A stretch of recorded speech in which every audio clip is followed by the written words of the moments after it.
Is he actually? He's behind me, bro.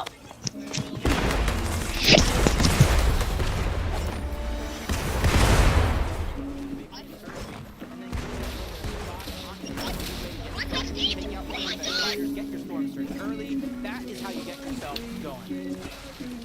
Good start. Good start here for these teams. I Okay. want to say good start here for That's fine. Monty and Scare, though, because they are finding themselves in a pretty rough spot. I'm interested to see how they You got this, bro. here because they're on the farthest edge of zone. You got this, Knight. You got this, Knight. At this point, but they don't have any eliminations, which tells me that if they did have a fight, they didn't win it, but they've gotten some serious damage. The below, the below. And now that Surge has shown its indicator, we know exactly what caused a little bit of that ruckus there in the early game for them. Yeah, slow to rotate. Nice. Zone because they're gathering. So on me and his teammate. Storm surge. Blaze and Mason, 231 above. Slowly. Nice. Down. You can imagine an early surge from early game skirmish against Clicks and Donnie. Never go down. They're not going to stop anytime soon. And you Nice. I got the best teammate, bro. what's going down. Not the best when it comes to Clicks, but he's playing with any sort of weapon. Out 59 below. This is where it's going to get tricky for Clicks. Somebody join. They're not going to get these opportunities now. Somebody join. Thank you. This is different, and this is a little rough. This is what I anticipated. You saw them. It's the shot. Broke down for us in the mid-game analyst segment. Why is this guy emoting? Oh my god. However, sometimes it's not as easy as having a great position. Yeah, oh, he got the easy win. Why were you emoting? Continue this game strong. It is Acorn and Cole. Why are you emoting? Duo in that scenario, that's still up and alive. And you can see they have the big bush bombs, 4 of them to be exact, so they're ready to either build a tower in the sky. Why are you emoting in a match? Very active on the low ground. Fusion and Muzz, 127 above, slowly falling down below. This is one of those teams I'm excited to see. Why are you emoting in a match? God, bro. FNCS champion. You compare that with the raw skill of Fusion, they have success written all over them. It's about executing. No. Early game struggles. No, I want to do this. For them to figure out what they got off spawn. I want to go and get the stuff. Even if you're above on Storm Surge, you got to watch out for the teams that cannot say Why? 312 below for Aiden as a solo. This is definitely going to need some miracles on his side if he's trying to come back out. Pound just trying to break through, trying to get the tag. Fall of This good. is not looking good. Surge now going to take some shots at the distance. It's this So time. it's going to be a early into game number 1 as Quantity goes up there and finds himself a hammer. Huge pickup for this team. Fall of good. Now everything is turning around. Bro, I absolutely love that pregame interview with Nani. I know Larson probably loving it as well, building the confidence. He has probably one of the best celebration dances that we've seen on Fortnite as well. And all of that, it's just building his confidence. The experience he has in FNCS, but Clicks and Donnie realizing down on Surge early on, it's now ticking in. Damage is just now tearing them apart. He has to find a moment to stabilize here. And you can see Donnie trying to hold the covers as Clicks tries to heal, but sooner or later, they're gonna have to stop all this noise and begin going for the damage. And sure enough, the damage comes through as Donnie collects on some, but the team quickly answering right back to Donnie, and it is actually Nazin and Flo. Again, remember, Nazin and Flo were the team that took out Booga and Peterbot just moments ago, so Clicks and Donnie need to be careful in this fight because they know how to handle these mid-game fights. Yep, Clicks and Donnie, probably a sigh of relief there for the moment. Here's the pressure. And tagging up Nasen as well. And this is where they got a very, very interesting decision to make here. They're only a few short steps away from getting into the zone. Do you continue to move forward, get yourself a spot on the edge, or do you try to attack a player that you know is weak? The pressure now has been turned to you. That's Mega, that's Justice, firing off in the distance. Clicks with a little bit of a blunder, but it's not going to slow him down. What's going to slow him down is the hunt for Surge. He's down 69 below that threshold. Man, this is a tough day for Clicks. This lobby is not letting up. They see him there just trying to build out, and not enough time has gone by for that metal to really build out and protect him. So that's why these teams continue to hone in. But Clicks with the quick exchange there, and a nice shield break coming through. That is going to be huge for them as they continue to look for some more damage as they're only 12 above. That quick stat of Clicks winning more 2v1s than any other player in the region wasn't enough to prove how dangerous he is. It's shots like that, even while being pressured, you see him trying to extend outward and try to finish the job. That's Mega and Justice they're advancing on, and third parties coming in. A lot of resources are being expended right now, Panda, and they're just barely above the damage threshold. But Donnie has his eyes set forward. That elimination is going to be cleaned up, but it does absolutely nothing when it comes to their Storm Surge damage. What is happening? Like, these teams are literally magnetically charged to Clicks and Donnie. Like, they just can't leave them alone. So for them, they're just going to continue to have to hold up. I'm going to be honest, it's a good time if they had a Guardian Shield to throw that bad boy down and protect them a little bit while they let some of those builds set. But now, on the wall is Justice as Clicks and Donnie take this fight. I saw my eye flash before my very eyes as soon as I saw Justice peek around the corner. But that is confidence at its finest. Clicks didn't move. He didn't shiver. He didn't shake. He just popped his mini knowing Donnie was there to really save the day. I already talked about a team like Burton Walkers. They're at the top of the mountain right now, 527 above the damage threshold. Instead of waiting and staggering themselves back, they realized they got a far rotation to go, and sooner is better than later. Sooner is the question. Will they be able to accomplish? Down. Yeah, it'll be interesting. Honestly, so much still yet to go through this game. 60 players still remaining in it. And I got to talk about Walkers for a second. That duo is probably the most underrated duo in the lobby. We've seen the best performance from them this season. However, great performances loom all across the map as Swirl and Aoxy just continue to find themselves the refreshes and the tags that they need. That was beautiful teamwork too. One of them went in trying to go for the siphon and the refresh, while the other one put a huge shot to back down Qua. Teamwork at its finest. 168 above for Qua, even though he lost his teammate. He's losing all of his resources and mats as well. Trying to use them as a distraction, but he gets spotted out through a crevice. I don't know how he found him, but that is a huge elimination there. But the pressure is on from the lobby. They just need to be able to survive this, and they're a hop, skip, and a short jump away to the zone.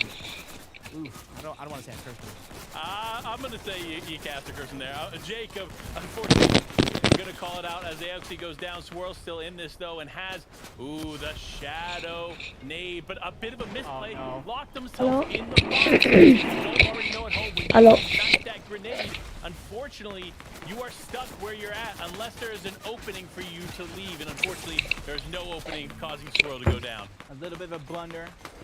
That's something Swirl is probably never going to forget in his life again. Make sure you edit that first, then pop the shadow bomb. But you got to wonder, under that much pressure, maybe he was trying to throw his flash down to regenerate some health. As Yam's on rise, 7 below the damage threshold. A team this experienced knows they're just one sneeze away. And looking at Monk and User right below him, that could be the sneeze they're looking for. Bless you. There goes one. Bless you again. There goes two. And Yam's on rise. Really picking up the pace here toward the end. Look, Rise is one of the most brilliant minds in Fortnite, period. Not just in every single region. So to see him get his flowers here on the big stage of game number 1 is exactly what you would want to see. But another team that needs to get their flowers is Clarity G and Tasker. My man, these two have done some incredible things there in the first 3 weeks. But will they be able to continue that dominance that we had seen from them in those qualifying weeks? I guess we'll have to wait and see. Yeah, they're really hoping that feeling, that reunited, has never felt so good, because they honestly haven't played to the caliber in which they're playing right now since the last time they teamed together years before. We're talking about teaming together for years, though. Pamso and Fatch, probably one of our longest standing duos, friends, French-Canadians as well. These guys have been really taking that Falcon Scout, something they see players like Cold and Acorn use, Seti and Cammy on a different region, and are perfecting it. Yeah, and like you said, Jacob, they are the most consecutive duo in all of NA East playing together. I mean, look, I'm going to be real with you. That's why I mentioned Pamsu and Fatch early on. They're a team that we got to watch closely, especially with the huge chip on their shoulder, because they want that FNCS championship. Now, though, Tragic and Cease, another honestly, prospect in this lobby. This lobby's full of just incredible teams, and it's hard to just pinpoint and sit here and tell, hey, this one's going to do great, this one's going to do great, especially with Tragic pairing up with the mind of Cease. I mean, look, with Cease giving his theses on the Big YT, he continues to play his mark here in the Fortnite competitive scene. And that's the beauty of Fortnite, especially at this stage in the game. We can all have our favorites to take home the FNCS Major 1 Championship, but at the end of the day, there are so many players in this lobby that are waiting to prove each and every one of us wrong.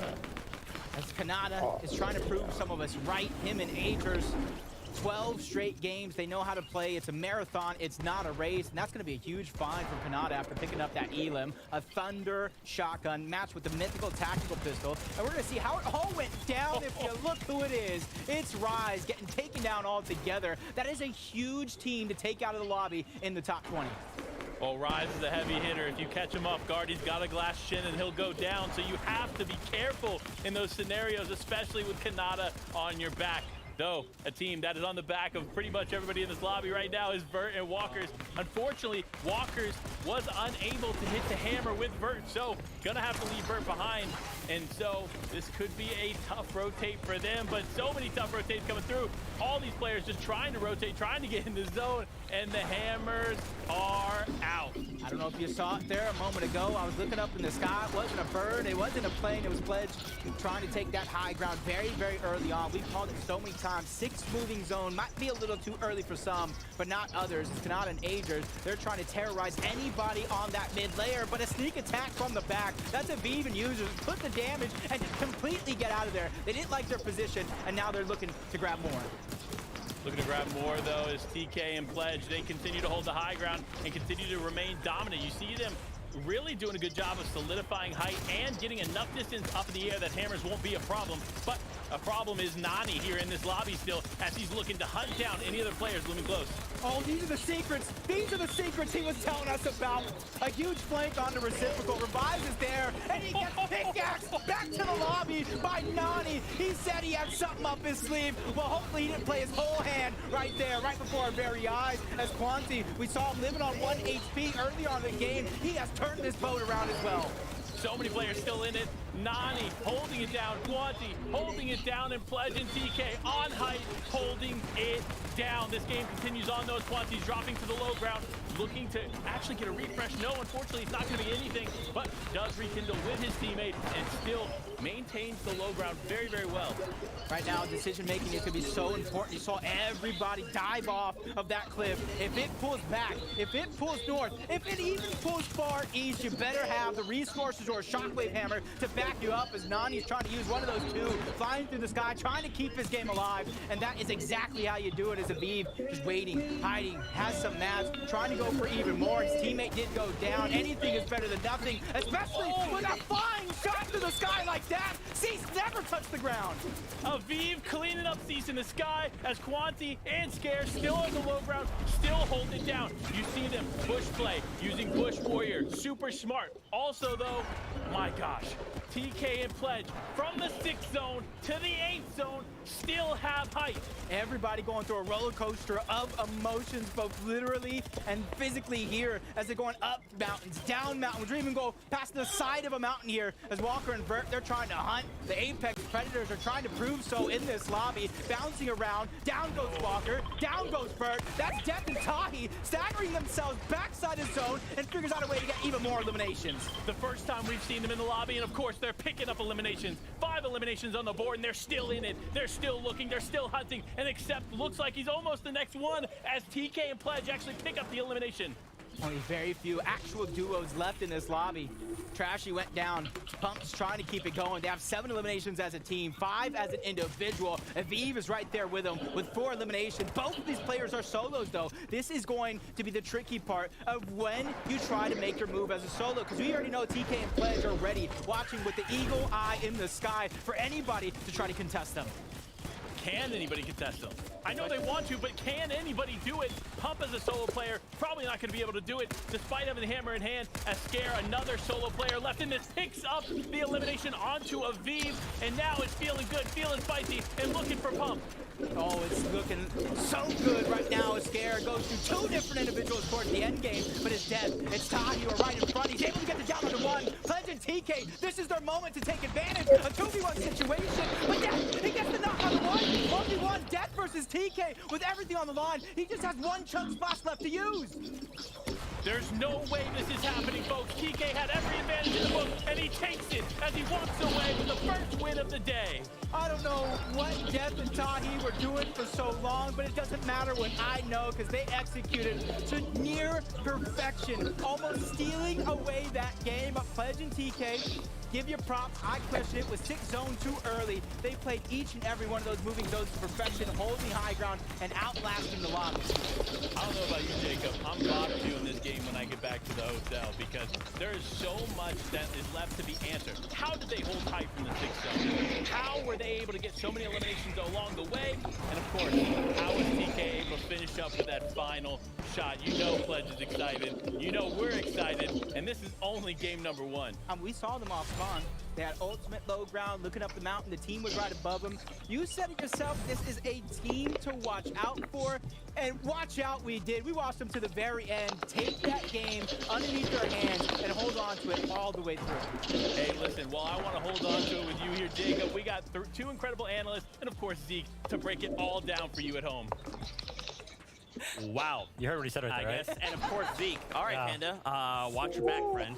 I won't forget. But I kind of talked about it at the start of the show, things being a little chaotic. And game 1 decided, yeah, let's go ahead and be as chaotic as can be. But a big shout out here, Pledge and TK, game number 1. They're looking to set the tone for the day. You know what, I love it, right? Because this game right here was very, very comparable to how a lot of EU games kind of played it, right? Queasy and Vino get a lot of respect on the high ground, and right now over on NA East, there's no real respect towards a specific team. I feel like everybody just respects high ground as a whole. So if you're able to actually get up there, that first moving zone, you kind of just have been able to just ride it out through all these weekly finals, and now showcasing that same thing here in grand finals. Listen, if you want to win some of these games, I say just go for that first moving zone, and everybody will respect you, just like they did Pledge and TK. Yeah, you can see, I don't think a single team tried to steal it away from them, all the way from zone 6 right there. But what I love from TK and Pledge is the awareness that they have of where everyone else is on the map. And you saw that little cheeky corner that he did in the final, like 2 or 3 eliminations, just the corner. But that's how aware he is. And then, of course, dropping down to the low, grabbing that final elimination. 6 elims, 1 VR, that's a pretty good start, Zeke. Yeah, Close, absolutely. Close though, right? TK being left there as a 1v1 situation. Pledge maybe over pushing, overstepping a little bit, getting into that box there, losing that battle out, but still ended up clutching right there, and they find themselves in first place. Yeah, for sure. Let's take a look at our standings after game 1. Now, no one freak out, no one be alarmed. This is just game 1, right? This is kind of the initial, let's feel out the competition. I think I do kind of want to touch on this high ground situation. It did feel like most people with hammers, they didn't really want to attack high ground, which feels really uncharacteristic. In the past, we just see people be like, what do I have to lose? Let me just shockwave. I'm going to break all the builds around me. Let's just challenge. But here, they just held the hammers. Just comes down to respect. I guess that's what it is. That's the name of the game over on NA East. A lot of people kind of afraid to go for those high ground situations. But to be fair, Pledge and TK were playing it very, very well, playing separated layers. One was making sure that they stayed all the way above, and then the other one's kind of playing a little bit lower to make sure that that player all the way above did ultimately have something to connect to, or nobody can really hammer them when they're all the way up in the sky. Well, when you're talking about respect, I got to talk about the disrespect that we saw from Trashy and Pump on drop, taking everything from the chest right from the start. And then that aggression leading on into the end game as well. Obviously, their placement is probably not exactly what they wanted, although still pretty good. But those 7 eliminations is going to skyrocket them up to the top of the leaderboard. Yeah, of course. We can't forget, we also talked about a duo here right now in 8th place. Agers and Kanata, they had a pretty decent start, right?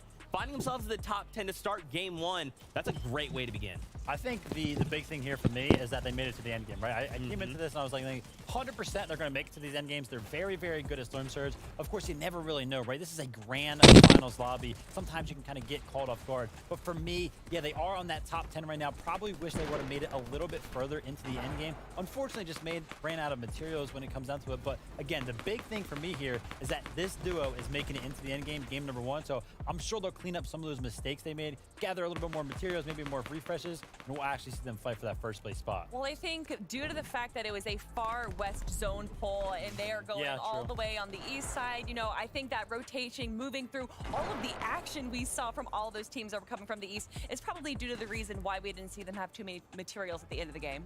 Yeah, for sure. I do want to really quickly highlight this as well. In 3rd place, we've watched our casters get super excited for Death and Tahi. Tahi been around for a very long time, but they had a really strong showing here. And once again, it's all about setting the tone in game 1. I feel like they did that. And you can see it right here. They have no materials. And Jacob called it out, right? They staggered themselves. They stayed back in zone. They knew they had those chug splashes. And it worked out so well for them because, lo and behold, there was another team on that low ground that was in a similar situation that didn't stagger themselves. So they were kind of just came in from that storm and made that sneak attack happen, ended up picking those eliminations up and carried them a little bit further into that end game. You know, I know you were saying why the reason no one stole height was because of respect, but I think it's because just no one had builds towards the end of the game there.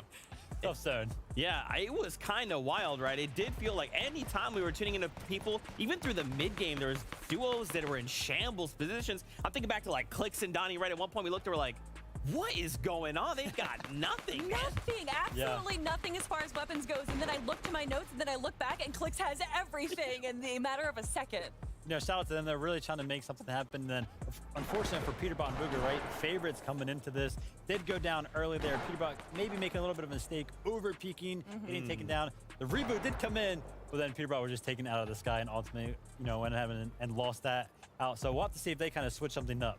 Yeah, with how strong Red Eyes are now, a lot of these reboots are not going to be too fortuitous. Yeah, for sure. Now, of course, this is all the chaos happening. Can NEast look to focus that just a little bit to try and climb those standings? It's time to find out, because guess what? Game number 2 is here. It is ready for us. So let's jump right in.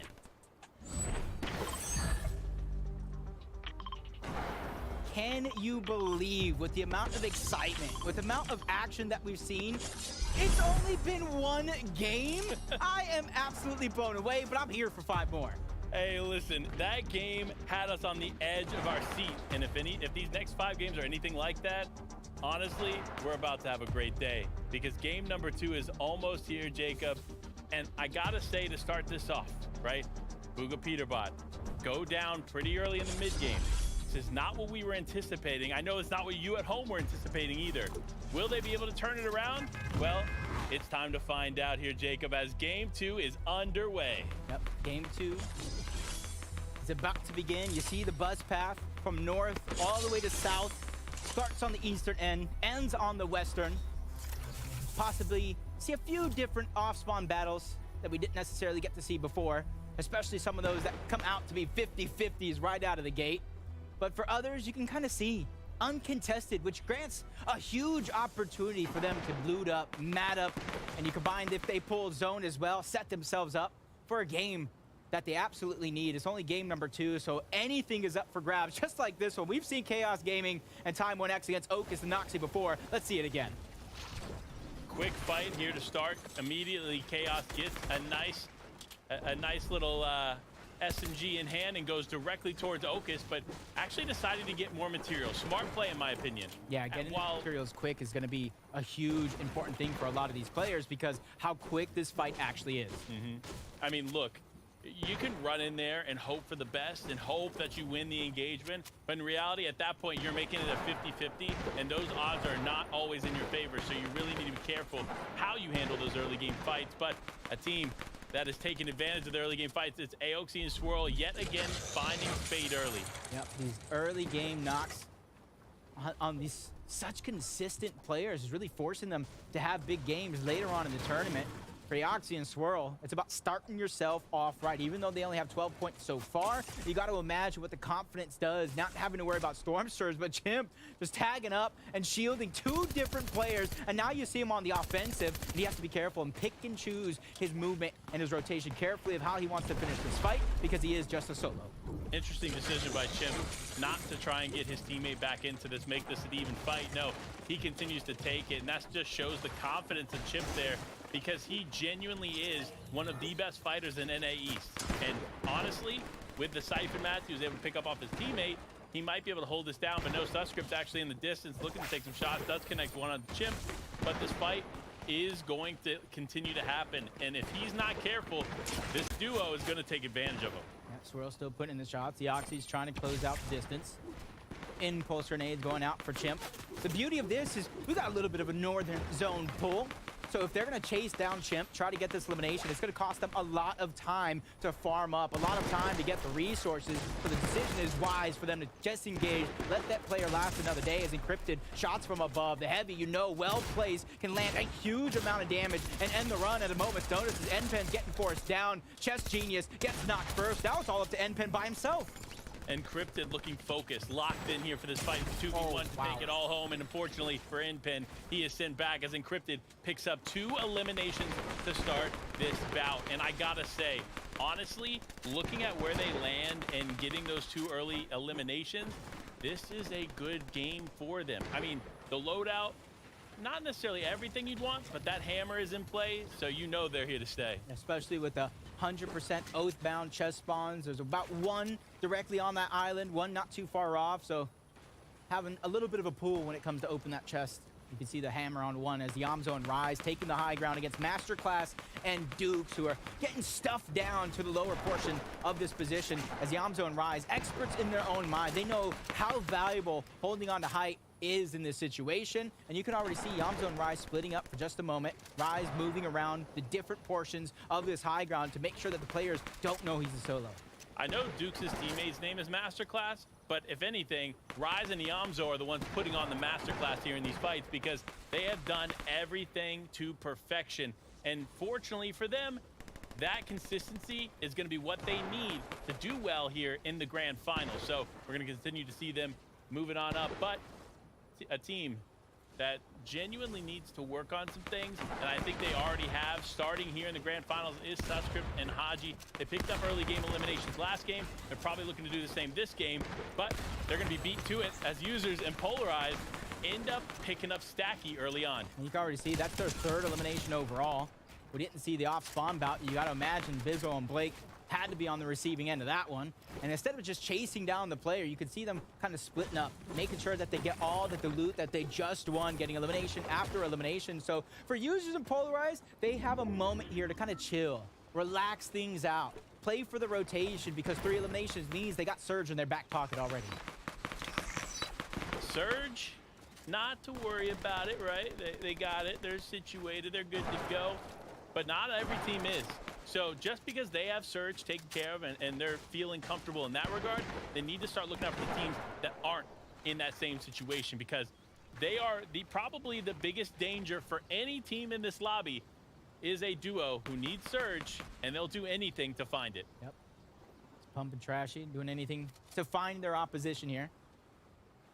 Any bit of Surge, they already have their 2 eliminations right out of the gate yet again. Still 2-0 against their opposition off their drop. And you can already see them continuing to rotate. They're towards the northern portion of the map to where it is going to be a slower side of the zone. So those 2 eliminations at a moment like this means more than you realize for Trashy and Pump. So much more, to be honest. But Clicks and Donnie, here they are yet again in Anvil Square, holding it down. And honestly, I'm actually curious why no one is challenging them. They have probably the most advantageous spot here, and they seem to not have to take on any kind of adversity to maintain this placement. So, interesting enough, Clicks and Donnie, probably going to be a different story in day 2 if I had to guess, because there's no way they can continue to walk away with that for free. I'll just go ahead and continue to just wonder about their Storm Surge, though. They're already making some huge adaptations here in game number 2, just like Hound and Aiden. You see them building as high as they can possibly go while staying safe off the edge of that cliff. We saw them go down because of Storm Surge in a finals lobby. This stack, getting that Surge is much easier said than actually done, and that's why you see them continuously building up higher and higher, getting some extra bit of resources to heal up so they can actually trade off the shots and get the damage that they need, as Pamso and Fatch contested over here towards Frenzy Field against Dub and Accept. And you can already see he's not wanting to let their opponents heal off of that, and that's why Pamso is just immediately just taking out the shield cake altogether. This team is hungry. Pamstu and Fatch, like we talked about before, they have a chip on their shoulder. They're hungry for that championship, and they want to take it. With this potentially being their last season together, it really means everything to them to walk away with it. But they're not going to walk away with it with exchanges like that, as Accept walks away a little bit more advantageous as Fatch now on the back foot, just trying to heal up. Pamstu holding the wall from the other side now. They are realizing that there is a different angle they can get to Fatch, so they might take it, but Pamstu still holding that wall on the inside. Accept, no, going to go to their back, and he needs to hold on for dear life as now Fatch is building out. Accept almost getting boxed there, takes a huge amount of damage from Pamstu as this fight continues on. Luckily for Accept, he's able kind of disengage out of that position. That was a very, very scary sight for the moment. The shield keg going down. That's not only going to allow them to heal up, but Pamsu as well. Fats is trying to find some sort of breath of fresh air. As you see overall, the French-Canadian duo looking like they want to disengage with the northern zone pool. It's going to be hard for a lot of these teams to continuously fight in zone, use all your resources, and stay alive for the end game. So the decisions made right here have to be quick ones. As Fats gets his cover taken again, Pamsu trying to think outside of the box with an additional angle, but both of these players still taking their time. Sometimes taking your time is all that matters, but they have a straight shot into zone, so they can take a little bit of damage, hang out for a little bit of time, and then make it work. But Tahi and Death making it work, doing big things here from their position. This is what you love to see, a nice little surge tag there, off into the distance to keep this game alive. For Death and Tahi, keeping their hopes alive.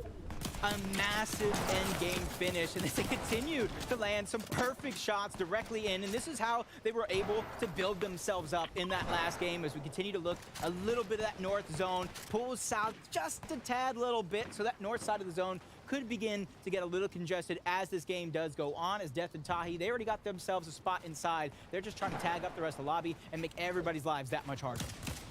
Yeah, I'm going to be honest, Clix and Donnie, they were struggling there in game one to get those tags. We saw them suffering from Zerge there early on. Despite that, they were still able to make it to the end game, do some big things. However, they need to correct some of that. They need to make sure they're connecting on those shots, because those shots are what count here in the mid game. You don't need eliminations. You just need shots to connect. The damage on the counter to go up, so you aren't worrying about taking that damage from that purple lightning that we know oh so well. Uncontested off the bot. Sphinx now under siege against Crazy and Playify, but a huge defensive shot is going to black Playify down. That gives Crazy GG an opportunity for a 1v1 scenario, but Sphinx realizing I don't have mats, I don't have resources. This opportunity, my chances of winning are going right out the window, especially if they want to get aggressive again. They're able to dodge that first shot. The bait and switch is in. Crazy and Playify finish that one off just in time. That's a huge feat and a huge victory for them. If they only would have known he was there a little bit sooner, as Taco has some strategies to spot out your opponents a little bit sooner. That's right, Jacob, and it's actually going to be Iyamzo utilizing the Falcon Scout to get a great pinpoint idea of exactly where the duo underneath him is pressuring from at the slap and go. But it's a bit of a tight situation given the fact that this Falcon Scout is letting him know that he's got Dukes and Reason Masterclass directly underneath him, but there's another duo off in the distance that Iyamzo can recognize is also applying some pressure, so their positioning could be a little bit rough. Thank you, Taco, for scouting out some incredible analytics for our people at home. I mean, look, that is a great tip. Even if you're just playing casually in those lobbies, grab that Falcon Scout, use that bad boy to connect and understand where your team or these other players are. You might be able to walk away with an elimination because of it. But looking for eliminations with Booga and Peterbot, this duo, again, find themselves in a different spot. I wonder, I'm curious, what are they doing off spawn differently? Because I feel like this is not where we've seen them in the past leading up to this in this chapter 4. I'm no scientist myself. I'm not an analyst either. I leave that to Vivid, Taco, and Kelly in the back. But I have a hunch that because Acorn and Cold, or the south side of Slappy altogether, isn't contested, they're not able to get their surge very, very early on like they normally would, which is forcing them to revamp their whole game plan here in the grand finals. Will it work out? Only time will tell, just like Acorn and Cold having such a great first 2 games up until this point. But 12 games overall, consistency really is going to be key. Chimp and Spade, though, having a much better game than before, especially with that hammer in hand. You see them rotating ahead here. Again, great strategy.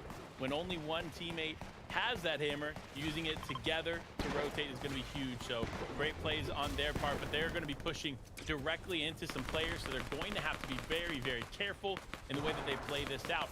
And it looks like not only are there players ahead of them, but it is actually Okus there in the distance, connecting some shots onto Chimp. If he's not careful, he can find himself going down to one of these players from either direction.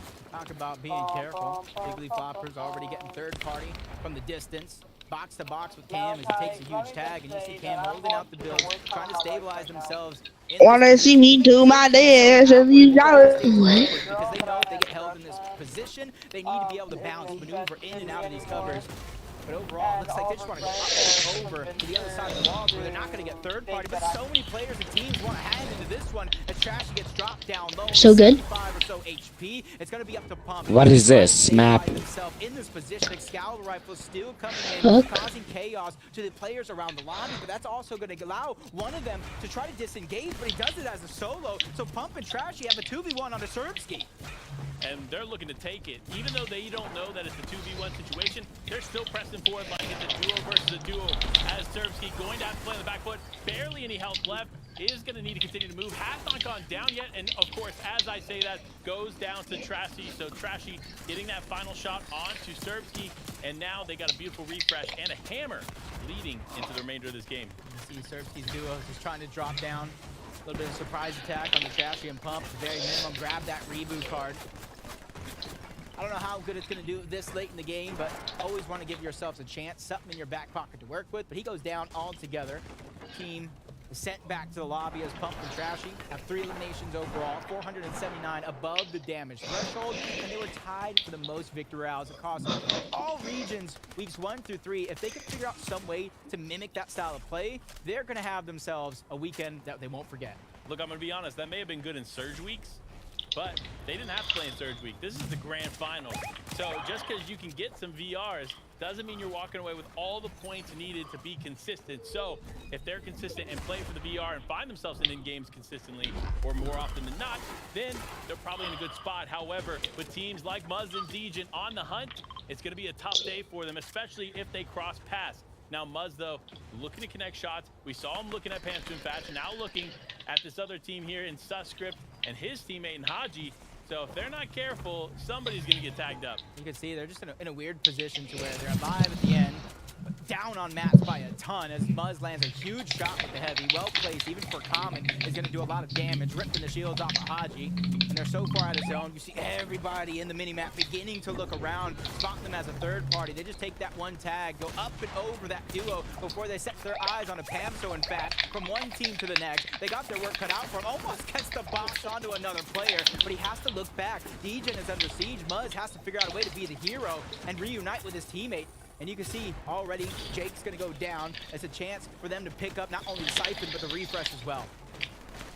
With Jake down, leaving his teammate as a solo here to handle this, it's going to be a tough bout, but Degen actually finds himself walking directly into Pamsu and Fatch, and they are going to actually not going to be the ones to pick it up. It is Aiden in the distance going to get that full elimination onto Degen, as Pamsu and Fatch now find themselves to focus on the edge. They are throwing that keg down, but they're going to have to move fast.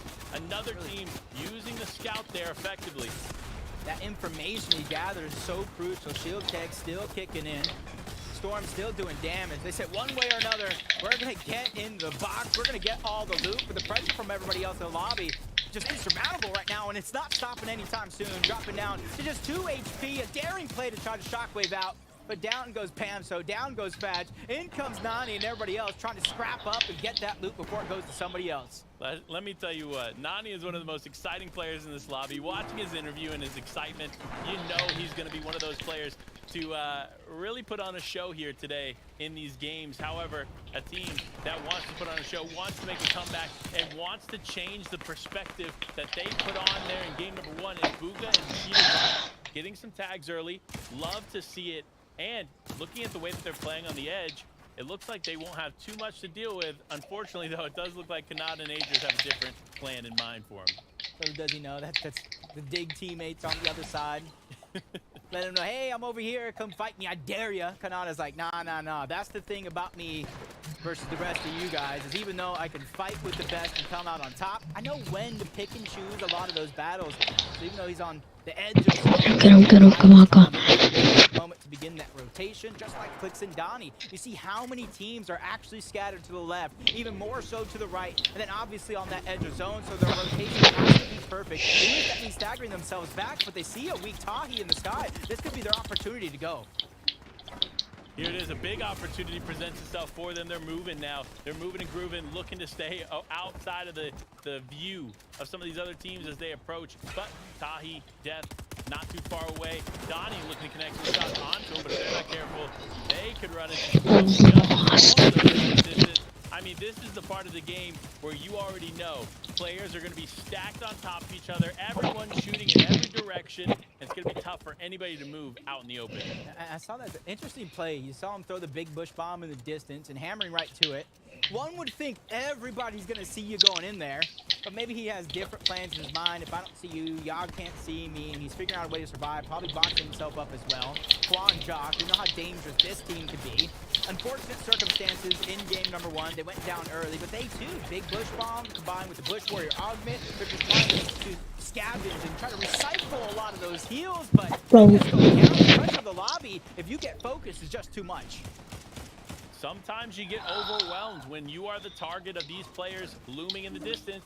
Unfortunately, you find yourself going down early, and of course, it's Kanata looked like picking up that, but Bryce also in the elimination feed picking up one on to Justice, and Booga and Peterbot looking to be the next one in the elimination feed to pick somebody up. A nice 32 tag on to Crazy and play-a-by one of those players in that duo. Unfortunately, going to be the focus of Booga and Peterbot as they continue on, but unknowingly to them, Acorn and Cold, the team that has been disrupting their plans from day 1 of Chapter 4, find themselves right next to each other. They put themselves, that meat in the middle, that team that becomes the focus of everybody else. You can see Acorn using a lot of his actual wood, saving the metal, saving the brick to when they actually get in the zone and they get the spots that they want. Icy Slide coming out for Acorn as well, probably helping with his movement around the map to get to this position. And this is one of those teams that at a moment's notice they could pop off, take over the game, and Threat needs that on his side. Going up against Booga, Peterbot's already down, 1v1 situation. He's gonna clean up the siphon, get that refresh, valuable health and shields he needs as he's flying high through the sky to try to get from point A to point B and survive as a solo, because with Peterbot going down again, it really puts the pressure on to Booga.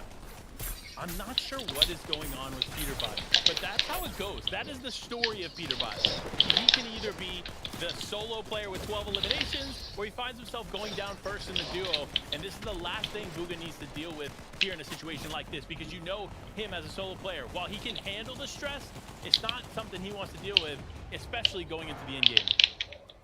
Looking, the Roller and Jackson. 5th zone, going into the 6th, moving zone. We saw last game, Pledge and TK did more than enough to not only hold on to that high ground, but get that victory royale at the end of the game. The Roller and Jackson, you better hope they have a hammer, because right now, holding on to that high ground is going to be a true mission if they do not. So much still to unfold here. Not on the low. Oh man, this is going to be a tough rotate there for Braids and Co. Looking at the way that this is situated, by themselves, even though they are ahead of zone and they maybe even have a little thing called forecast augment, they are going to be in trouble because teams are starting to rotate in their direction, and all it takes is one team to slip into your box and cause some disruption for you in this game. There's so many different elevation changes, especially on this north side of the map. You have to be careful. Kanata and Age putting the pressure on Snake. Big bush bomb coming out, trying to at least cloud his position, but a flank, a huge flank. Agers, Kanata trying to survive. Agers gets himself out. Kanata soon to follow. They have just escaped a nightmare right before our very eyes before reuniting on the front side of zone. Not only able to survive, but get themselves that sweet spot towards the front. Narrowly getting away, but still in it. That's all that matters. As Revive, it accidentally falls there from the high ground, leaving Reciprocal up on height by himself there for a moment. Booga's still in this though, and it looks like there it is. The Danger Hero augment actually going to play huge for Booga as he's going to take some minis, but this team realizing that he's there. It is Nani and Larson gonna pick up Booga, and that's a huge elimination for them. They got to that box like, which way did he go? Which way did he go, Larson? He went up, and they found him rather quickly. 2 eliminations overall. Larson, shield gets down goes Nani. This is not a good look, but Larson is up for the challenge. You can see he does have a shockwave hammer. He has some minis to make sure he has at least enough shield to scrape himself through this chaotic endgame. So much still left in this game as Kanata and Agers are holding it down. One of the, probably the only powerhouse duo left together here, as Cole left as a solo player, going to try to hold it down without Acorns. Walkers, though, in it with Vert. This is another duo that can easily walk away with the win if they play this correctly as they push to the front of the zone. A huge opportunity for Walker and Vert to find everybody staggering themselves back towards the backside of zone. They don't have plenty of resources. They need some sort of refresh, some mats to work with. They've got a couple players going down. They're going to get greedy for it. They're going to try to clean that one up. Not continue to fire in. Walkers needs to get out. He doesn't have HP, but Vert with a shockwave again. These are the moments that make these players championship material. The team chemistry is off the charts as Birds and Walkers stay in it, but Pump picking up a huge elimination there with Trashy, but Revives, Reciprocal still holds it down from the high ground as now Walkers is down and out. Pump taking a lot of damage there too, so this game continues to change in front of our very eyes. Team just trying to scratch up the siphon match. Anything is better than nothing. So everybody is not on that ultimate low ground because they know they have to go up to different elevations. This is going to be a huge moment for players like Bryce and Chubbs. Plenty of mats to work with, going to the front side of zone, and they have that rock right in front of them to refarm as well. You called them a powerhouse duo. Kanata and Adrian's trying to do the same, and they find Mason slipping. Huge elimination and refresh to keep themselves alive. Staying in this is Kanata and Agers as they challenge for height. Going up here, Kanata could potentially hold it, and he does. He's gonna have high ground, but no, the hammer play comes out, and him and Agers both drop down to reality as they try to hold it, and Kanata is down. I think I've seen this episode before. Reciprocal and Rise trying to hold on to the high ground. It didn't work out for him in the episode that I watched. But this is a chance for a new season. This is a chance for new life. And this is their chance. Now he's a solo. Agers, Kanata are no longer there. Pump is a solo as well. So many players living on just scraps, unable to really find that perfect moment to strike. I mean, look, they're trying to take this moment. They're trying to make this moment. But Pump still is a solo player in it, trying to do something. Revives on the height, still losing his teammate is big. But high ground is even bigger as Pump goes for it, knocks him down, gets him still in this game, and another shockwave play comes out. But no, Pump is down. It is a bit of a 2v2 situation here. Bryce going to get an elimination under one. It's a 2v1 now. Bryce wants to finish it. And Chubbs looking for it. And a player goes in the air to Vive to finish it off as Chubbs walks away the victor of game number 2. I'm not gonna say I told you so, but the moment they shockwave to the front side of zone, you saw all the destruction that laid below them. They realized that was theirs for the taking, and they snatched it away. That is a perfect opportunity to build the confidence going into the next couple of games. You know, as SPG would say, you build yourself the win material, everything you need to do to walk away with the VR. But I don't know that's what they did, but they surely walked away with it in the last few moments. It seemed like they were planning to play low ground. They're going to challenge to do what they could. And unfortunately for the other team, they weren't able to hold on long enough to challenge them as Chubbs and Bryce walking away, taking out Aviv in the final moment. Yep, they got separated. The shockwave hammers causing all that chaos, making the user go down outside of zone and making that 2v1 look easy against Aviv. But we also saw so many of our top competitors go down early yet again. Look, with everybody going down, we have to get a better breakdown from our analyst in Zeke. Break it down, fam. Panda, why is it and Zeke? This is the second time. We're gonna have words after this. Okay, we're gonna have words. We're gonna have words. Oh my God. I'll come over there. Wow. Second game. This is kind of what I talked about from last game. Was a lot of players were looking to hold on to the hammers. They didn't really want to challenge. This time in 8th movie, everyone's like, "Yo, you got a hammer? Now's the time. Everybody go up. Let's fight for it." Oh, I love this. There's actually so many story developments going through this game, but I mean, the big one obviously being Chubbs and Bryce being an opportunistic duo. There we go. I found it. When it comes to that endgame, right, there was so much chaos going on, and they were just one of those duos that was able to find themselves very, very healthy, stay alive on the low ground, and just kind of wait for all of these other duos to take each other out. And at the end of it, you can just see, oh, look, we're in a 2v1 situation. Let's just go ahead, hammer out, and we'll take the fight together. I think that's due to their positioning on the low ground. They always were able to find a way to be able to stay on the edge, still have some heals, so if they did take a little bit of that storm damage, they were going to be fine, and then grabbing those eliminations as well. It was only 5 eliminations, but paired with the victory royale, they're in a good spot. Yeah, that's right. We'll take a look at our standings and see how things go. So remember, these little numbers on the left, they tell us how much a duo goes up or down a leaderboard. Aviv, though, I feel like, I like to use this kind of analogy, it's like the damage is done, right? Making it into the top 2, he didn't get the victory royale, but he made top 2. Those valuable placement points have now shot him and his duo up to the spot. Yeah, 100%. Very good game from them. Not easy to get second place, especially in this round. You breathe like a nigger. Very similar zone to that last game, Kelly, right? Going all the way to the west, and we mentioned it. They didn't have many materials with that zone. Again, this zone faced with a very similar situation all the way from faulty splits. And as you can see here, doing way better on material, so immediately capitalizing on their mistakes, right? Kind of fixing them coming into game number 2. And one thing that I like, it didn't work out. Who is that? Someone's going, refresh here off of Mason. They instantly went for high ground. Of course, Revise and Reciprocal just played it so well. Ended up I like to watch Grands. But again, that's what I want to see out of Kanan and Adrian. Be confident and go for those high ground plays. And I think We're gonna watch Grands. right there because they're able to position. If there were an opportunity to take height, then You need a party where you at? Unfortunately, like you said, it didn't work out against Revised, but clearly Who knows where I could watch Grands? I don't. Jumping up 3 placement points, now sitting in 5th place. But man, Trashy and Pump, I know that it's due to like their early game and how well they're an incredible late game as well. Also being aggressive, also staying on second height right there. Again, knowing exactly where their opponents are going to be. It's incredible.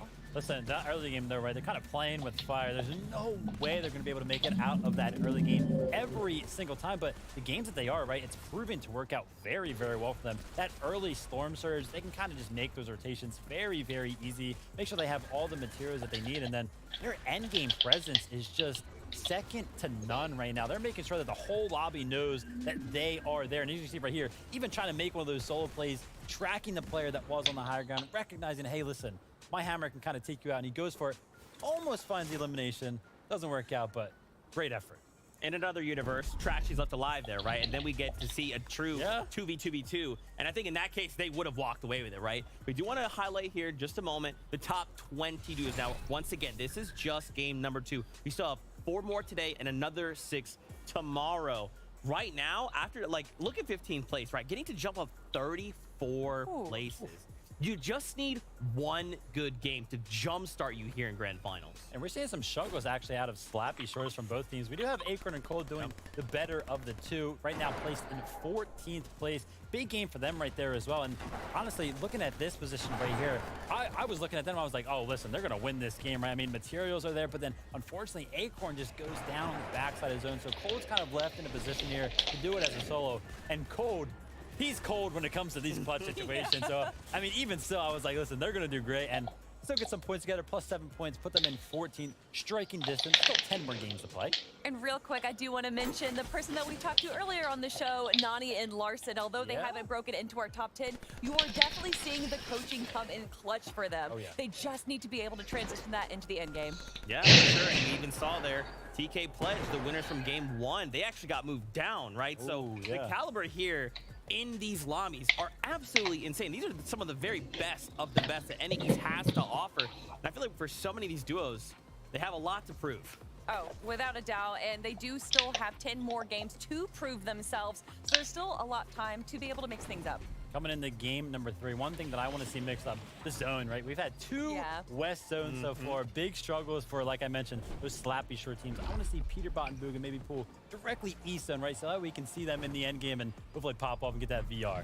I'm telling you, man, there's so much here that could go, right? With 10 games, we will see it all. But I know what you guys want to see. It's more games. Game number 3 here from the FNCS Grand Final starts right now.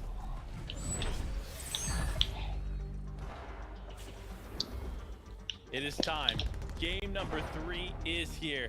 And I gotta say, thank you to the incredible minds of the analysts in Vivid and Kelly for breaking down what is effectively the first half of these games. We're going into the last game in the first half, and the impact is huge. Without them, we wouldn't fully understand what's going on. So thank you to those incredible analysts, but it's time.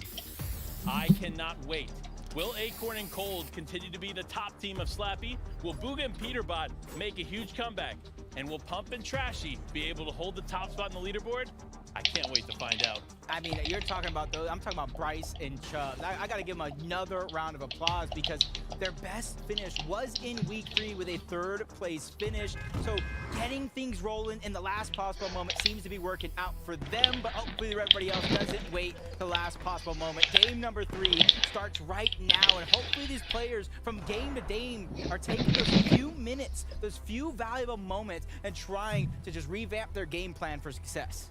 Look, game number 1 is to get the nerves out, right? Game number 2 is to identify the mistakes from game number 1 and fix them. And game number 3 is to make sure those fixes work. And that's what we're at, game number 3. So any mistakes you've made in game 1 and 2, you need them fixed by now, or unfortunately, you're gonna find yourself continuing to stay lower on the leaderboard. But this is the ultimate fight, the fight of the ages. Okus actually going to be able to get the first knock there as Noxy picks it up onto time, leaving his duo in chaos by himself.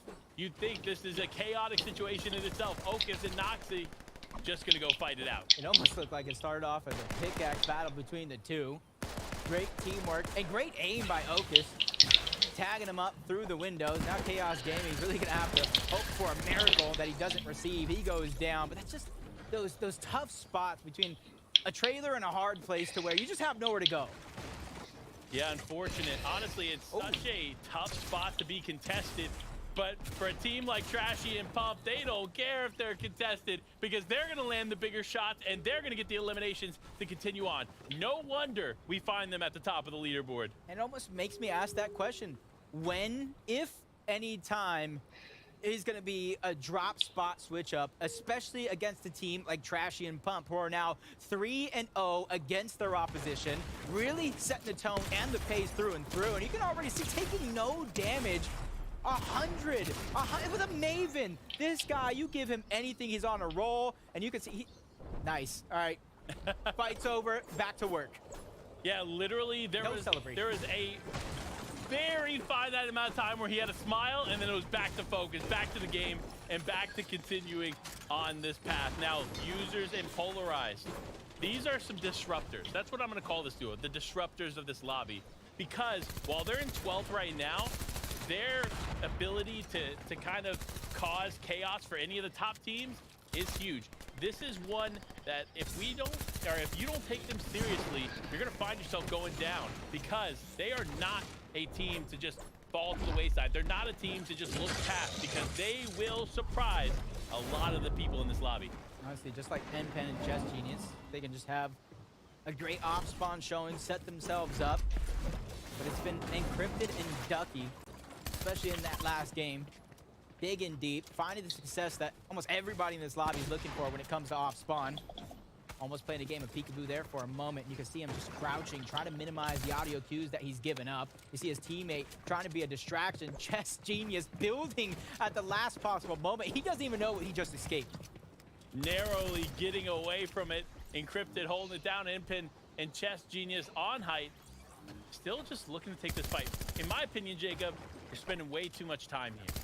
They cannot afford to sit here and go back and forth and use these vital resources, including time, because realistically, there's only a finite amount of time in this game to have to loot up, get ready, and take on the day. And unfortunately, they're giving all of that up for a couple of eliminations. Yeah, they're trying to be 3-0 in this battle, as you saw. Masterclass and Dukes go down again, so Yamzo and Rise 3 for 3 as well. And that's something that we've been talking about going into this FNCS Grand Finals. Is Yamzo and Rise contested, not contested? We know what they can do in a situation like that. Luckily for them, it's all working out. Hola. They're running out of mats to actually farm here this early round, so opportunity and chances are being dwindled, or so are their choices as Chess Genius and NPen. They don't want to disengage. That's 8 points. That's 2 eliminations that they want to snatch right up.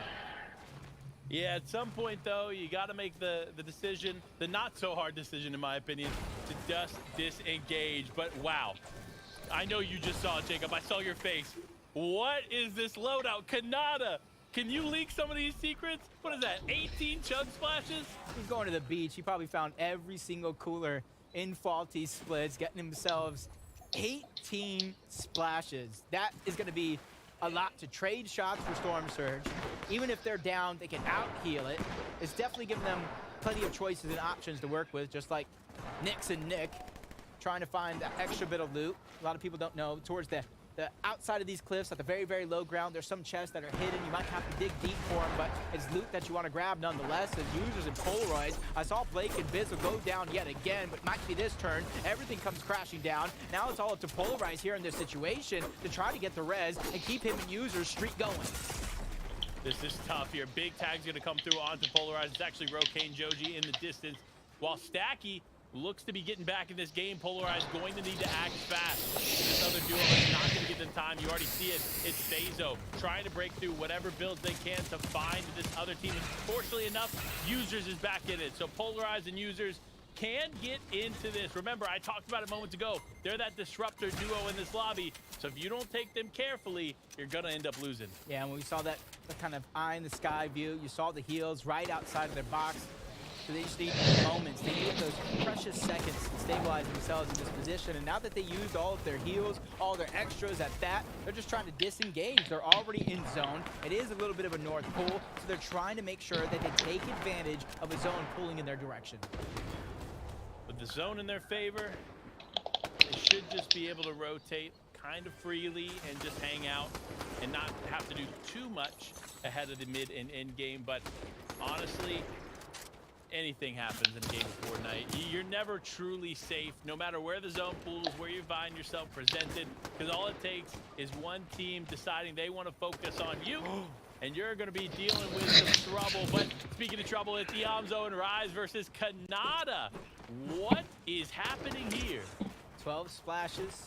I said 12 splashes. It's 18 splashes for Kanata. 6 different big pots for Rise. I don't know what kind of loot these guys are digging up, but they're setting themselves up to outlast Storm Surge if they don't get it, or fight after fight if they win it. And you can already see the third parties coming in. Rise to stabilize. What augment do I choose? And you can see he didn't actually select one. That leads me to believe it could be a Peely's Plunder, it could be a Forecast, it could be something that he's waiting to use for the end of the game. Or middle. Or middle. Yeah, you're right. Listen, augments have been such a beautiful addition to Chapter 4, and it truly changes the pace of the game as well, especially for players who have that, you know, mythic pistol, maybe a pistol amp, a light fingers, a little last two shots. I mean, look, it really is interesting to see how these top-tier players use the augments and pair them side by side with other augments, weapons, etc. So we continue, even us who break down the game constantly, to learn more and more new things about them. But speaking of new things to learn, it's Haji and Suscript taking a fight here in the distance. I'm kind of confused how they got to this point. I'm so confused why everybody decided to throw a party on the southern portion of the map. It's like Party Island down here for some of these teams. You see the Jelly Angler coming out as well. So Chess Genius and N-Pen can kind of outlast, as Haji has only 2 splashes to his name. The longer everybody stays, the more dangerous and hard it's going to be. And that's why you see them trying to take those additional angles. Suscript is willing to take the chance, and the chance works out. He's able to get the knock on the one, goes back to back as he takes out N-Pen as well. But now, with their position given up, they have to figure out what is their rotation going to be. Another team right around the corner there. I mean, Jacob, I don't know what's happening. I really don't. But look, another team that I do want to focus on, Jackson and D-Roller. Not in Storm, not third-partied, and set up for success on the hill here.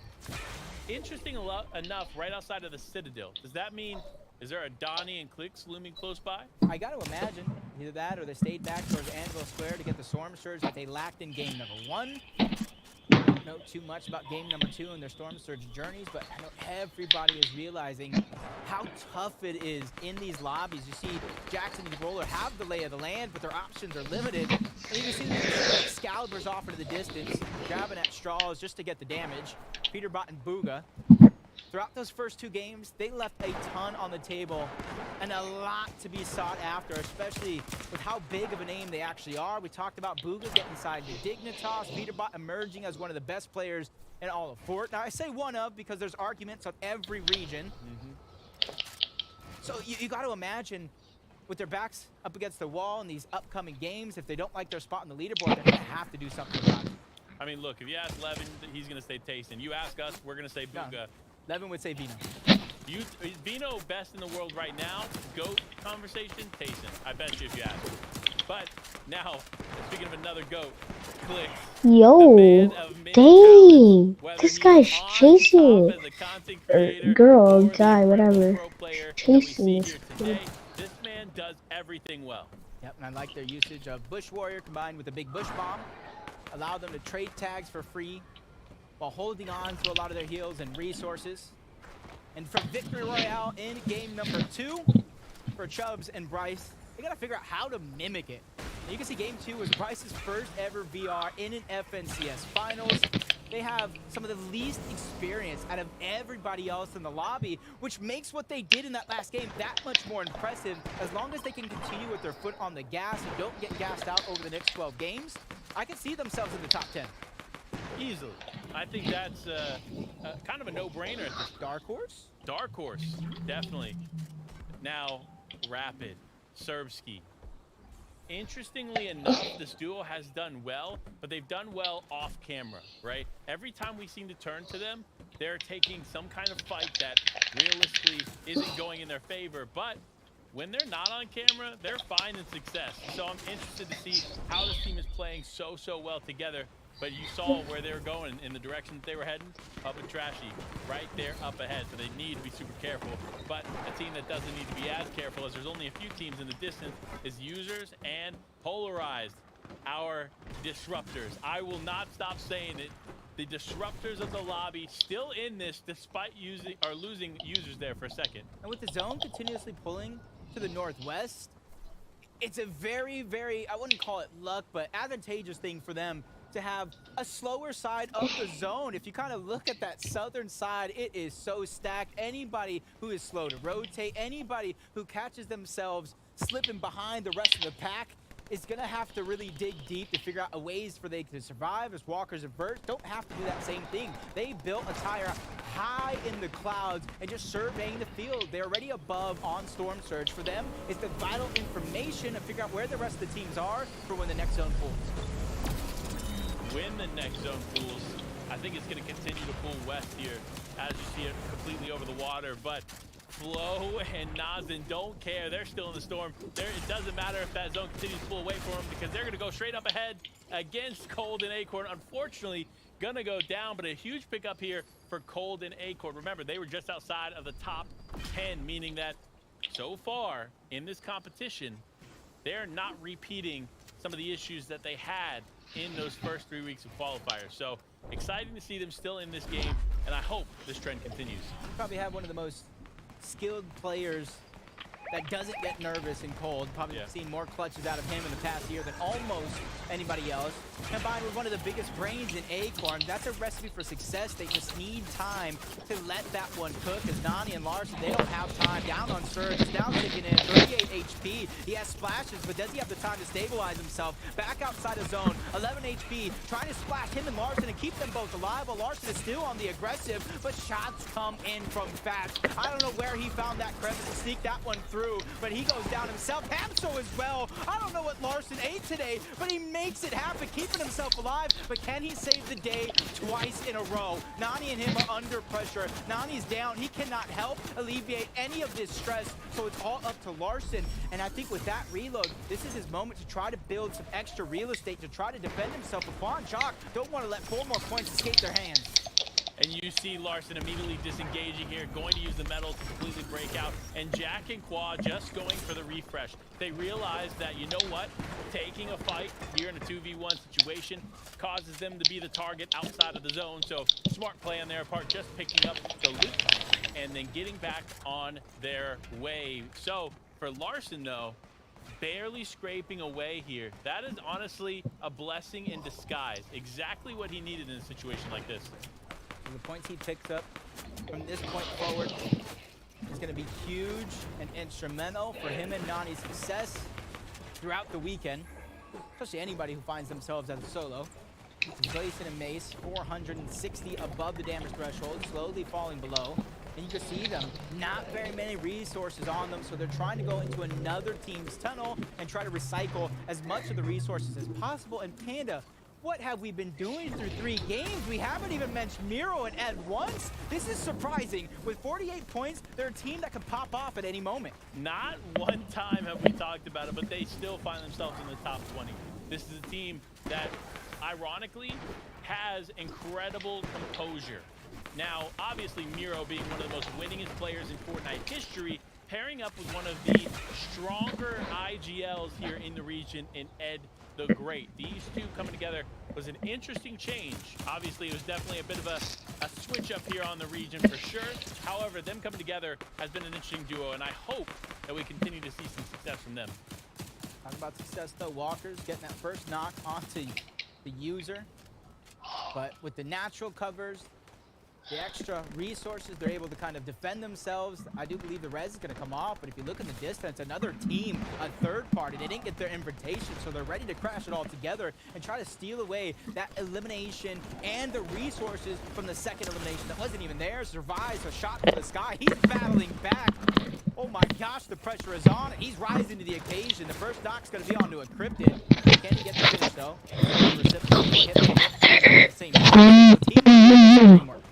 Will have a lot to prove here. Number 3. They were sitting tall and pretty on the high ground in some of those early games, but now they want to continue that trend forward. They want to be one of those top 5, top 10 teams, and they want to go into day 2 strong. So to do that, they have to be consistent. They cannot afford to spend too much time out here taking fights, especially on the edge of Storm.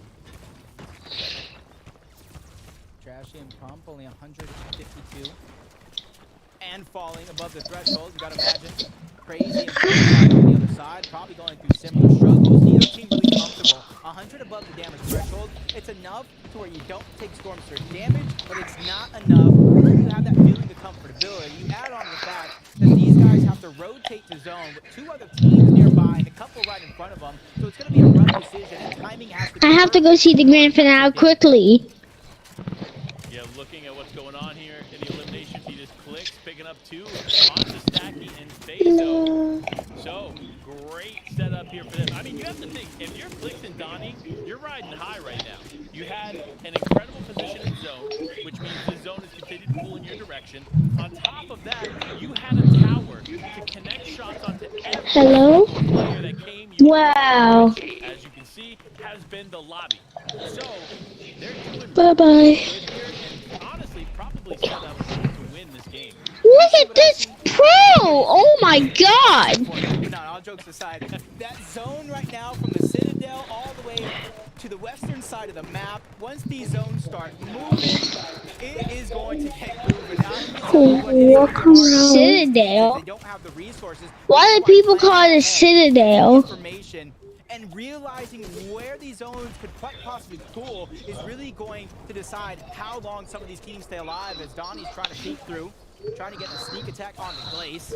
Could be a great opportunity, especially looking at Glaze has no shields. One well-placed shot from Donnie could take him down altogether. That's all it takes. Is one shot to get them in, get them happy, and get their motivation going, because Clicks and Donnie haven't quite found their groove here in these games today, but all of that changes now as Zone 5 presents itself and they need to move. But you hear them. They're waiting for somebody else to hammer first. Super smart on their part, because you know as soon as that first hammer goes off and the lobby hears it, they're going to be honing in on those players moving. So wait till the other hammers go and get to stepping. Talk about hammers going. Polarized hammered into the wrong box. That's going to be Cease, who takes him down altogether. Don't know if that's what he meant to do, but that's going to be the end result. As third parties coming in, pressure from the high ground. Cease trying to stabilize, but Users is there with the additional angle, trying to get the piece control to go over. No success so far, but he's finding the scrap, the scavenge, but he goes down altogether. Tragic is there to finish the job, and I'm only wondering if all these shockwave hammers forcing these players to fly high to the sky, you got to think Miro and Ed that have that launch pad probably got themselves a sweet spot in zone already. Yeah, and Tragic's actually going to recycle one of those pads there, and sure enough, it was the pad of User there in the distance. Does end up getting separated a bit from his teammate, going to need to get back together, and Tragic's now needs to build and hold on because he's down to very little HP on him, and he doesn't have a med miss or a med kit to really get back into this game, so he's going to have to either get a refresh or just stay careful. Aiden and Hound, they don't got too many worries, or at least for now. In a couple seconds, things might change. They got themselves the highest spot in the land, able to survey. The 2 different elevations is kind of going to work out for Hound and Aiden. They have Very little mobility, though. That's going to be my biggest question mark, because Shockwave Hammer could be the icing on top for them in their positioning, especially depending on where the zone actually does pull. It's going to go north again, Panda. So up and down these mountains. Are you in for a roller coaster? Did you buy your ticket? Oh, listen, I'm locked in, seatbelt strapped, and armbar is down. We are ready to go on a roller coaster ride here as Acorn and Cold are still in this game. Looking at the way this map is laid out, though, I think a lot of teams probably have forecasts. They understand where they need to position themselves here in Zone 6. And then the action begins. Remember, we've seen Reciprocal and Revise take high ground at this zone and be able to hold it. Can another team do this? Or will they wait? I don't know, but here we go. Kanata and Agers knocking on the door. A couple teams down below, getting that piece control to go over, not getting greedy. That's something that any duo in this lobby can take note of. Realize the situation you're in just because you're down or above surge. It's not the end of the world. 170 above for them. You see the cow catchers coming out, trying to break through the builds as fast as possible as Pump and Trashy try to do the same thing. But take note of this. Even though with all those slap berries, he's not sharing any with Pump because he realized it would be a little bit of a waste, because even if he uses them all, Pump can still take one shot and go down as Burt lands a huge blow onto Trashy. Now's the time to pull out the slap berries, but you need a moment to stabilize. In comes the return fire from Trashy. Down goes Pump, and now he's left as a solo with the only hopes to collect points in this game. And Trashy doing a good job of holding it down here. He does connect a huge shot, but no, Trashy is down and out. Clicks and Donnie, though, like we mentioned before, set up for success. Weak, though, they need to get back together, especially with Clicks. 1 HP in a dream. They need to stabilize here if they want to win this game. Feed is just going wild. Down goes Donnie, down goes Clicks, but up goes Acorn across the land. Realize the different elevations, and it pulls down across the mountain again. Acorn not waiting for anybody, not even his teammate. He knows he has to be the guiding light to better pastures if he's gonna come out on top as Clarity. A quick challenge for the high ground. Doesn't like what he sees. Revives and Reciprocal again. I love this team and their ability to go after high ground even if they don't come out on top.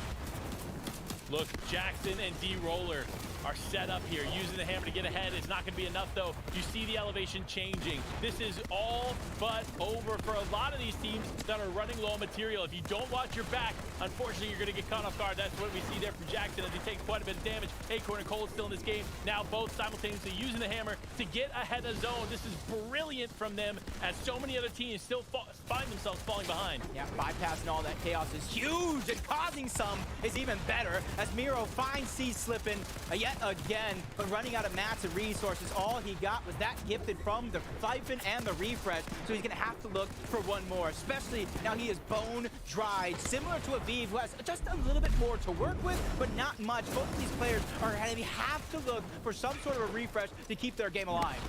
In the interim, Clicks, Donnie, and Pump have all gone down, which means a lot of our top teams are out of this one, and Aviv fighting for the top spot now. Unfortunately, gonna go down there in that moment to Miro. The story of Miro begins here in game number 3 as D-Roller is now out.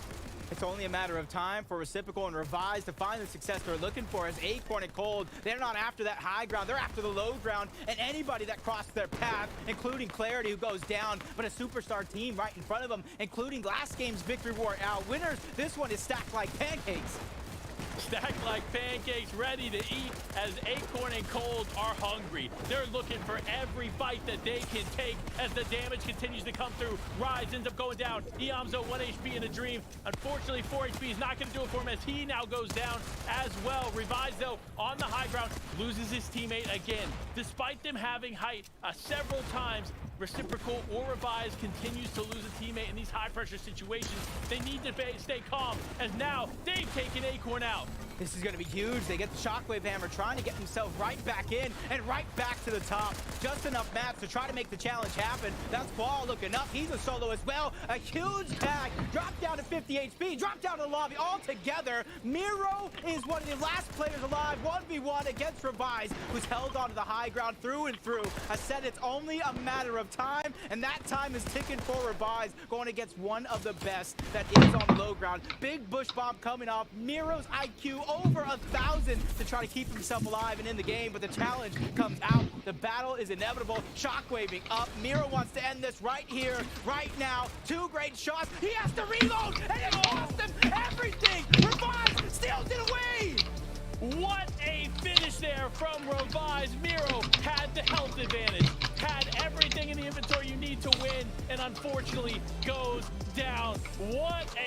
turn of events, Jacob. I knew it was only a matter of time, but I was thinking fourth game, maybe even fifth. But he said, nah, nah, nah. Sit down, little Jacob. Let the big boys play, and man, did they play. Look, Jacob, I told you in the beginning of this, Hey. and as we got into the game, the first time we saw Miro, this is Hello. where they pick up, and sure enough, they did. So, flowers where it's due. Second What? game, still an incredible finish. I really hope he clipped that some way, some shape. Hello? Hello? Add in the comms from Reciprocal as well. Hello? What's They that? got eliminations. Reciprocal went down. I'm against the speaking. Loop. I thought that was it, but Revive 10 total. Did you see what here? That was tough. That was a tough finish. Look, Miro Stop. probably reeling from that What do we finish. do in here? However, that was just game number Like 3. The qualified halfway for mark of the FNCS competition round is 2. here, and who better to break it down than the incredible Zeke and our wonderful analyst. Yeah, good save. Oh. I'm lagging because I play Annie Central.